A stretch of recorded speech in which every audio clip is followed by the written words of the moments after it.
নমস্কাৰ এই মুহূৰ্তত আহি পৰিছে ৰাজ্যখনৰ বাবে খন্দিয়াৰ কেইবাটাও বিগ ব্ৰেকিং নিউজ। আজি 2 জুলাই অসমৰ লগতে ভাৰতৰ বিভিন্ন প্ৰান্তৰ পৰা এনে ধৰণৰ খবৰসমূহ নিতৌ চাবৰ কাৰণে চেনেলটো সাবস্ক্ৰাইব কৰি ভিডিঅ'টোত এটা লাইক কৰি দিব। এই মুহূৰ্তত জনাই আছো এটা ব্ৰেকিং নিউজ। মুখ্যমন্ত্ৰী ডক্টৰ হিমন্ত বিশ্ব শৰ্মাৰ ওচৰতেই ক্ষমা খুজিব লাগিব সাংসদ গৌৰৱ গগৈয়ে। বিজেপি নহয় অসমৰ মুখ্যমন্ত্ৰী ডক্টৰ হিমন্ত বিশ্ব শৰ্মা অসমবাসীৰ ওচৰত ক্ষমা খুজিব লাগিব সাংসদ গৌৰৱ গগৈয়ে। এটা ব্ৰেকিং নিউজ এই মুহূৰ্তত জনোৱাৰ চেষ্টা কৰিছো। অসমবাসীৰ ওচৰত ক্ষমা খুজিব লাগিব সাংসদ গৌৰৱ গগৈয়ে। মুখ্যমন্ত্ৰীলৈ যদি কংগ্ৰেছীয়ে বটল দলিয়াইছিল ক্ষমা খুজিব লাগিব গৌৰৱ গগৈয়ে। বিজেপি আৰু অগপক ক্ষমা খুজি লাভ নাই সাংসদ গৌৰৱ গগৈয়ে। মুখ্যমন্ত্ৰী হিমন্ত বিশ্ব শৰ্মাৰ ওচৰতে অসমবাসীৰ ওচৰতে ক্ষমা খুজিব লাগিব গৌৰৱ গগৈয়ে। বিজেপি নহয় অসমৰ ৰাইজে মুখ্যমন্ত্ৰী পাতিছে হিমন্ত বিশ্ব শৰ্মাক। বিৰোধী দলৰ দলপতি হৈ ক্ষমা খুজিব লাগিব গৌৰৱ গগৈয়ে। অসমৰ গণতন্ত্ৰলৈ এটা অশুভ পৰম্পৰা আনিছে কংগ্ৰেছে। অসমৰ গণতন্ত্ৰলৈ এটা অশুভ পৰম্পৰা আনিছে। কংগ্ৰেছীৰ হৈ ক্ষমা নুখুজিলে ধুবুৰীত নিষিদ্ধ হ'ব গৌৰৱ গগৈ। গৌৰৱ গগৈক তীব্ৰ সমালোচনা কৰিছে মন্ত্ৰী ৰঞ্জিত দাসে। আন এটা ডাঙৰ খবৰ হৈছে RSS দেশত হিংসা বিয়পাই আছে। যিদিনা আমি শাসনলৈ আহিম সিদিনাই সমগ্ৰ ভাৰততে নিষিদ্ধ কৰিম RSS-ক। এটা বিগ ব্ৰেকিং ডাঙৰ খবৰ এই মুহূৰ্তত জনোৱাৰ চেষ্টা কৰিছো। ভাৰতত নিষিদ্ধ কৰা হ'ব RSS-ক।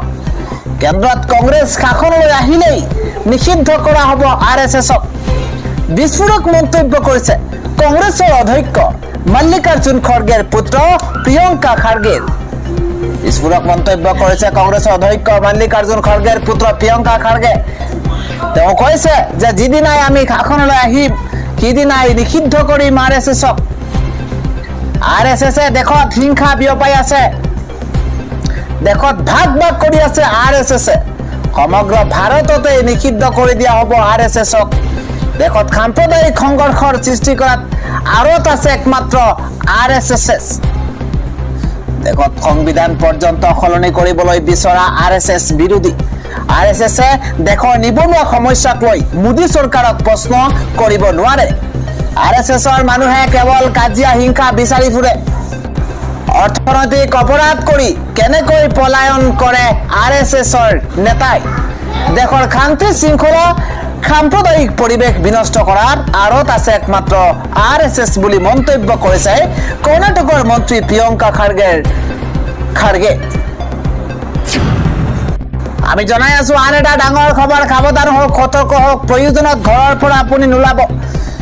19খনকৈ জিলাত এই মুহূৰ্তত আঞ্চলিক বতৰ বিজ্ঞান কেন্দ্ৰৰ তৰফৰ পৰা বৰষুণ ধুমুহাৰ আগজাননী প্ৰদান কৰা হৈছে। এটা বিগ ব্ৰেকিং ডাঙৰ খবৰ জনোৱাৰ চেষ্টা কৰিছো। সাৱধান হওক ৰাজ্যবাসী। ৰাজ্যত বতৰে কাল ৰূপ ধাৰণ কৰিছে। 19খনকৈ জিলাত বতাহ বৰষুণে চলাব তাণ্ডৱ লীলা।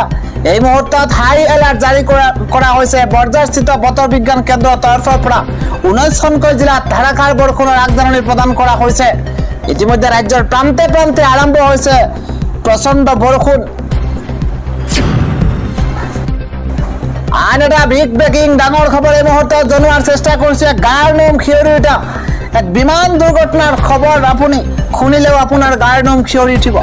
মাজ আকাশতে 1 ফুট 2 ফুট নহয় 26,000 ফুট উচ্চতাৰ পৰা খহি পৰিছে বিমান।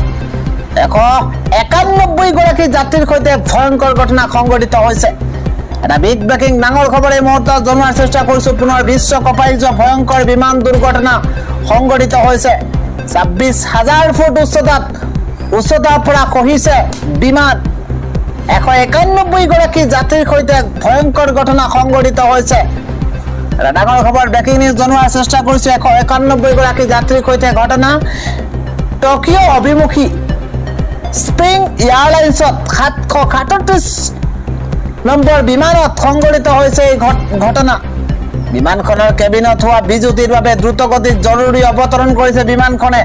অক্সিজেন মাস্ক লগাই মাছ আকাশতে যাত্ৰীৰ চিৎকাৰ শুনিবলৈ পোৱা গৈছে সাংহাইৰ পৰা টকিঅ অভিমুখী আছিল বিশেষ বিমানখন আৰু মাছ আকাশতে হোৱা বিজুতিৰ ফলতে এই ভয়ংকৰ ঘটনা সংঘটিত হৈছে যাত্ৰীসকলে আকাশতে লিখিছে গুড বাই তেওঁৰ জীয়াই থকাৰ যেন সপোন একেবাৰে নোহোৱা হৈ পৰিছিল পাইলটৰ বিচক্ষণতাৰ বাবে পাইলটৰ বুদ্ধিমত্তাৰ বাবে কোনোমতে প্ৰাণ ৰক্ষা পৰিছে 191 গৰাকীকৈ যাত্ৰীৰ জৰুৰীকালীন অৱতৰণৰ পাছতে অসুস্থ হৈ পৰিছে বহু কেইগৰাকী যাত্ৰী বিমানখন ইমানেই দ্ৰুতগতিত তললৈ নামি আহিছিল যে বিমানখনৰ কেইবাটাও অংশ বিকল হৈ পৰিছে পুনৰ বিশ্ব কঁপাই যোৱা ভয়ংকৰ বিমান দুৰ্ঘটনা সংঘটিত হৈছে আন এটা খবৰ হৈছে টপাৰ চুলি গজাবলৈ গৈ আঁঠু কাঢ়িব লগা হৈছে এইগৰাকী পংকজ পাঠকে এটা বিগ ব্ৰেকিং ডাঙৰ খবৰ এই মুহূৰ্তত জনোৱাৰ চেষ্টা কৰিছো টপাৰ চুলি গজাবলৈ গৈ আঁঠু কাঢ়িব লগা হৈছে এইগৰাকী পংকজ পাঠকে গোৱালপাৰাত পংকজ পাঠকৰ চিকিৎসা শিবিৰত উত্তপ্ত পৰিস্থিতিৰ সূচনা হৈছে ডাঙৰ খবৰ এটা ব্ৰেকিং নিউজ জনোৱাৰ চেষ্টা কৰিছো গোৱালপাৰাত পংকজ পাঠকৰ চিকিৎসা শিবিৰত উত্তপ্ত পৰিস্থিতি এগৰাকী অৱসৰপ্ৰাপ্ত শিক্ষকক প্ৰহাৰৰ অভিযোগ পংকজ পাঠকৰ বিৰুদ্ধে গুৰুত্বপূৰ্ণ খবৰ জনোৱাৰ চেষ্টা কৰিছো পংকজ পাঠকৰ আক্ৰমণতে গুৰুতৰভাৱে আহত হৈছে শিক্ষকগৰাকী ঘটনাক কেন্দ্ৰ কৰি অৱশেষত কাণত ধৰি আঁঠু কাঢ়িব লগা হ'ল পংকজ পাঠকে টপাৰ চুলি গজাবলৈ গৈ আঁঠু কাঢ়িব লগা হৈছে এগৰাকী পংকজ পাঠকে আন এটা গুৰুত্বপূৰ্ণ খবৰ হৈছে ৰাজ্যত এই মুহূৰ্তত এটা চৰ্চাৰ কেন্দ্ৰবিন্দু হৈ পৰিছে নিষিদ্ধ মাংস আজিৰ দিনটোত গুৱাহাটীৰ মাজমজিয়াত কুইণ্টেলে উদ্ধাৰ হৈছে নিষিদ্ধ মাংস একেলগে উদ্ধাৰ কৰা হৈছে 506 কেজি গো মাংস ডাঙৰ খবৰ এই মুহূৰ্তত জনোৱাৰ চেষ্টা কৰিছো যিটো সময়ত হিমন্ত বিশ্ব শৰ্মা তথা এইখন চৰকাৰ কঠোৰ হৈ পৰিছে নিষিদ্ধ মাংসৰ বিৰুদ্ধে ধাৰাবাহিক অভিযান চলোৱা হৈছে ইখনৰ পিছত সিখনকৈ হোটেল সিল কৰা হৈছে ইজনৰ পিছত সিজনকৈ ব্যক্তিক গো মাংসৰ বাবে আটক কৰা হৈছে গ্ৰেপ্তাৰ কৰা হৈছে সেই সময়তেই একাংশ হোটেলত আজিৰ দিনটোত গো মাংসৰ ৰমৰমীয়া বেহা আজিৰ দিনটোত গুৱাহাটী মহানগৰীত একেলগে উদ্ধাৰ কৰা হৈছে 506 কেজিকৈ গো মাংস চৰকাৰক বুঢ়া আঙুলি দেখুৱাই প্ৰশাসনক বুঢ়া আঙুলি দেখুৱাই একাংশই ৰমৰমীয়া ব্যৱহাৰ আৰম্ভ কৰিছে গো মাংসৰ গুৱাহাটী মহানগৰীৰ গুৱাহাটীৰ অলিয়া গলিয়ে চলিছে নিষিদ্ধ মাংসৰ বিৰুদ্ধে অভিযান নিষিদ্ধ মাংসৰ বিৰুদ্ধে অসম আৰক্ষীৰ অভিযান চলিছে গুৱাহাটীত কুইণ্টেলে ওলাইছে নিষিদ্ধ মাংস গুৱাহাটীত একেদিনাই 500 কেজিতকৈ অধিক মাংস গো মাংস জব্দ কৰা হৈছে এটা বিগ ব্ৰেকিং এই মুহূৰ্তত জনোৱাৰ চেষ্টা কৰিছো প্ৰশাসনক বুঢ়া আঙুলি দেখুৱাই চলি আছে নিষিদ্ধ মাংসৰ ৰমৰমীয়া বেহা গুৱাহাটীৰ হোটেলে মহানগৰ আৰক্ষীয়ে চলাইছে তালাচী ছমাইলত চলা অভিযানত জব্দ হৈছে 56 কেজি নিষিদ্ধ মাংস আৰক্ষীয়ে গ্ৰেপ্তাৰ কৰিছে নিষিদ্ধ মাংস ব্যৱসায়ীক ছমাইলৰ সালাম হোটেলত অভিযান চলাই জব্দ হৈছে বৃহৎ পৰিমাণৰ নিষিদ্ধ মাংস হোটেলৰ স্বত্বাধিকাৰী আব্দুল সালামক গ্ৰেপ্তাৰ কৰিছে ইতিমধ্যে আৰক্ষীয়ে পূৰ্বে 2023 বৰ্ষত নিষিদ্ধ মাংস বিক্ৰী কৰি গ্ৰেপ্তাৰ হৈছিল আব্দুল সালাম ইফালে পল্টন বজাৰত 10 কেজি নিষিদ্ধ মাংস জব্দ কৰা হৈছে হাতীগাঁও আৰক্ষীয়ে 150 কেজি নিষিদ্ধ মাংস জব্দ কৰাৰ লগতে এতিয়া 5 জনক গ্ৰেপ্তাৰ কৰিছে আৰক্ষীয়ে জালুকবাৰীত আৰক্ষীয়ে জব্দ কৰিছে 200 কেজি নিষিদ্ধ মাংস আৰক্ষীয়ে গ্ৰেপ্তাৰ কৰিছে 4 গৰাকী ব্যৱসায়ীক গুৱাহাটী মহানগৰীৰ অলিয়া গলিয়ে এই মুহূৰ্তত নিষিদ্ধ মাংসৰ বিৰুদ্ধে অভিযান অব্যাহত আছে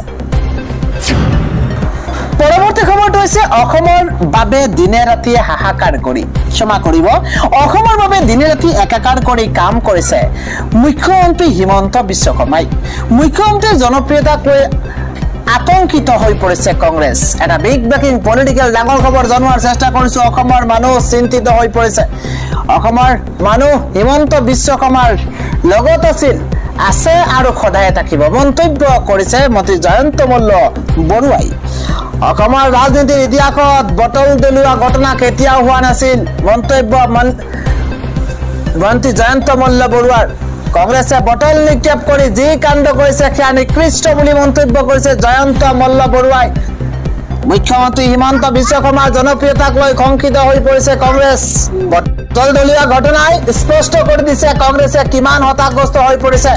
মুখ্যমন্ত্ৰী হিমন্ত বিশ্ব শৰ্মাক এবাৰ মাত্ৰ কাষৰ পৰা চাবলৈ হিল দৌল ভাঙি আহে জনতা। অসমৰ জনগণৰ সুখে দুখে থাকে হিমন্ত বিশ্ব শৰ্মা। মুখ্যমন্ত্ৰীয়ে নিজৰ নিৰাপত্তাৰ কথা চিন্তা নকৰি ৰাইজৰ কাষলৈ যায়। কিন্তু কণ কণ শিশুৰ পৰা বৃদ্ধলৈকে সকলোৱে মৰম কৰে হিমন্ত বিশ্ব শৰ্মা। কণ কণ শিশুৰ পৰা বৃদ্ধলৈকে সকলোৰে মৰম হিমন্ত বিশ্ব শৰ্মাৰ। গণতান্ত্ৰিক মূল্যবোধ ধ্বংস কৰি পেলাইছে কংগ্ৰেছে। অসমৰ বাবে দিনে ৰাতি একাকাৰ কৰি কাম কৰে হিমন্ত বিশ্ব শৰ্মাই। হিমন্ত বিশ্ব শৰ্মাৰ জনপ্ৰিয়তাৰ বাবে আতংকিত হৈ পৰিছে কংগ্ৰেছ। পৰৱৰ্তী খবৰটো হৈছে উচ্ছেদৰ জাননী পাই নিজকে শেষ কৰি পেলাইছে এগৰাকী যুৱকে। গোৱালপাৰাৰ মনিৰুল শ্বেখে জীৱনৰ চৰমপন্থা বাছি লৈছে। উচ্ছেদৰ সেই বেদনাদায়ক খবৰ সহ্য কৰিব নোৱাৰি নিজকে শেষ কৰি পেলাইছে। উচ্ছেদৰ জাননী পাই নিজকে শেষ কৰি পেলাইছে গোৱালপাৰাৰ এইগৰাকী মনিৰুল শ্বেখে। ২৭ বছৰীয়া মনিৰুল শ্বেখে কৰিছে ভয়ংকৰ কাণ্ড।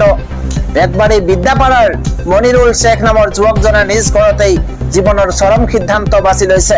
পাইকাৰ সংৰক্ষিত বনাঞ্চলৰ অধীনস্থ বিদ্যাপাৰা অঞ্চলত বাসিন্দা আছিল মনিৰুল। প্ৰশাসনৰ ফালৰ পৰা 10 জুলাইৰ ভিতৰত ঘৰ খালী কৰাৰ নিৰ্দেশ দিয়া হৈছিল আৰু লগে লগেই জাননী লাভ কৰিছিল আৰু হতাশাত ভুগিছিল মনিৰুলে। ঘটনাক লৈ চাঞ্চল্য এই মুহূৰ্তত বিৰাজ কৰিছে গোৱালপাৰাত।